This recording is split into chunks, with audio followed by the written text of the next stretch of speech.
araw po sa inyong lahat, isang karangalan na tumayo sa inyong harapan. Sa ating pang-araw-araw na pamumuhay, hindi natin agad napapansin ang mga mekanismong nagiging sanhi ng pagpapalago ng ating ekonomiya. Isa sa mga pinakamahalagang konsepto na hindi lamang bumubuo sa ating pambansang ekonomiya, kundi tumutulong din sa ating personal na buhay. Ang sistemang ito ay isang mahalagang bahagi ng ating ekonomiya na nag-uugnay sa iba't ibang sektor mula sa mga mamimili, negosyo, pamahalaan at maging ang mga sektor ng kalakalang panlabas. Ang paikot na daloy ng ekonomiya ay isang modelo kung paano ang pera, produkto at serbisyo ay dumadaloy mula sa isang sektor ng lipunan patungo sa isa pang sektor.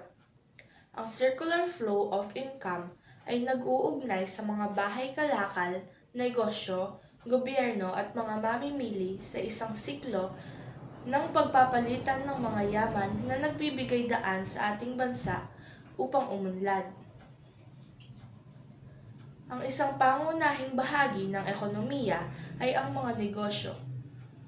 Ang negosyo sa pamamagitan ng paggawa ng mga produkto at serbisyo ay bumubuo ng kita at nagiging sanhi ng paglikha ng mga trabaho para sa mga mamamayan.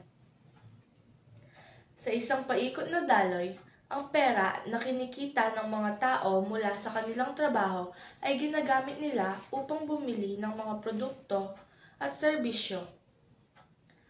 Ang kita ng mga negosyo mula sa mga benta ay bumabalik din sa pamamagitan ng pagbabayad ng sahod sa mga manggagawa. Kapag ang mga mamamayan ay may sapat na kaalaman, sila ay magiging handa sa mga trabaho sa iba't ibang industriya. Ang mga industriya na lumago dahil sa mga bihasang manggagawa ay magpapalago ng ekonomiya at magbubukas pa ng mas maraming pagkakataon sa mas maraming tao. Sa ganitong paraan, nakikinabang ang bawat isa, at ang bansa ay unti-unting umaangat. Sa paikot na daloy ng ekonomiya ay hindi lamang isang teknikal na konsepto. Ito ay isang sistemang nagpapatakbo ng ating bansa. Sa pamamagitan ng tamang ugnayan ng mga sektor ng ekonomiya, mula sa mga mamimili, negosyo, pamahalaan, hanggang sa sektor ng agrikultura at industriya, nagkakaroon tayo ng isang masigla at matatag na ekonomiya. Ang bawat hakbang na nagpapalakas sa paikot na daloy ng ekonomiya ay isang hakbang patungo sa mas maunlad na bansa.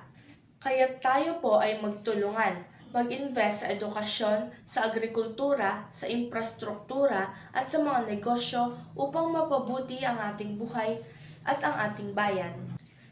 Kaya mahalaga ang paikot na daloy ng ekonomiya upang mapanatili ang paglago ng isang bansa at mapabuti ang kalagayan ng mga tao sa loob nito. Ang aktibong paggalaw ng pera at produkto sa ekonomiya ay nagiging susi para sa pagpapalago ng kita, trabaho at kasaganaan. Narito ang ilang paraan upang hikayatin ang paikot na daloy ng ekonomiya. Maraming salamat po at magandang araw sa inyong lahat.